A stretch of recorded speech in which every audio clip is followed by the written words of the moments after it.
This Sunday, CBSN Originals REVERB documentary series will premiere The QAnon Effect, exploring the growing support for a conspiracy theory fueling doubts about our democratic process and the threat this evolving movement may pose post-election.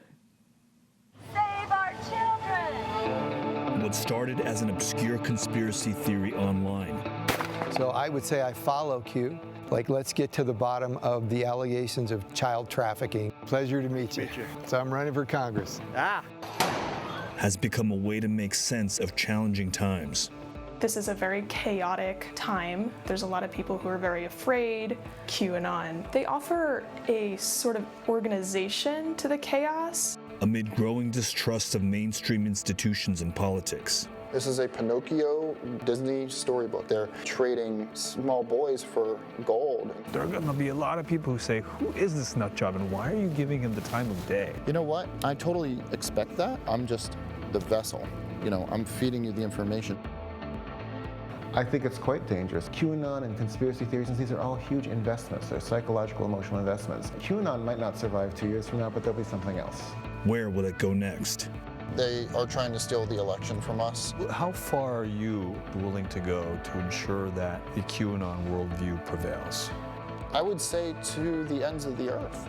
We're not going anywhere. In fact, we're just getting started.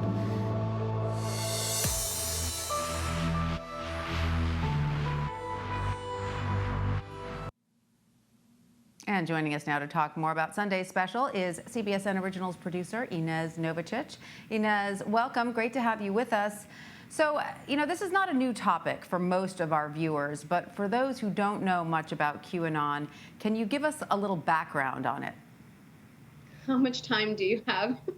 No, I'm just joking. So QAnon started as a fringe conspiracy theory online. It appeared on a then very obscure message board called 4chan in 2017.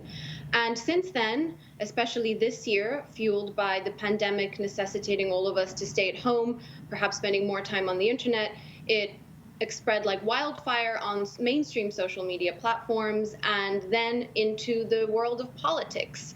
And so it's sort of become a movement now, not just online, but in American society.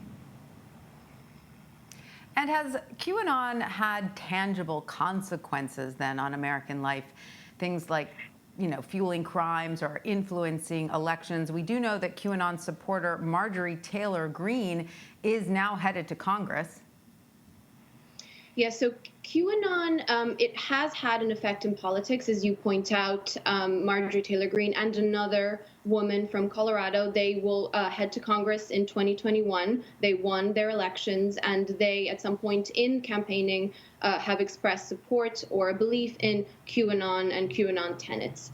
QAnon has also been behind 12 alleged crimes. So QAnon supporters or followers who have followed the conspiracy theory have acted in ways that were motivated by QAnon. So including things like kidnappings.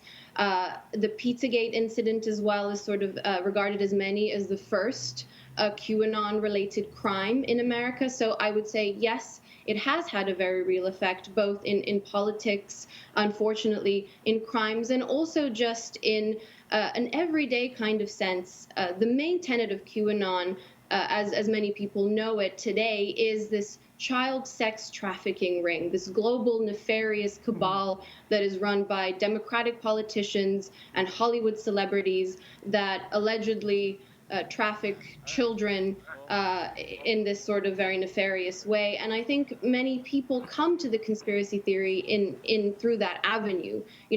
A lot of the members of the QAnon conspiracy theory would say, who isn't against pedophilia and child sex trafficking? So it seems this very simple, straightforward, even good thing to do to support QAnon. And in that way, it has had an impact on many people, not just in the political sense or in a criminal sense, but in the sense that they start to believe it and start to believe that it's good. And then it becomes a way for them to make sense of the world in these very difficult times this year.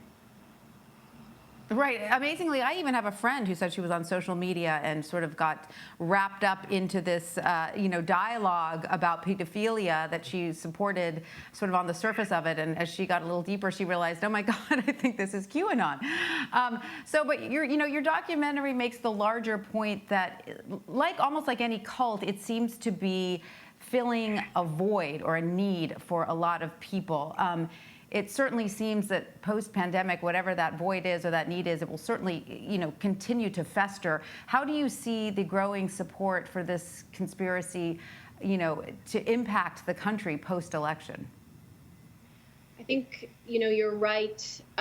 It is becoming a way to make sense of these difficult times. There is growing support for it, and unfortunately it has entered a political sphere and a political reality. So a lot of QAnon supporters have actually started to believe that President Trump himself is part of QAnon, that he is a savior in the QAnon worldview.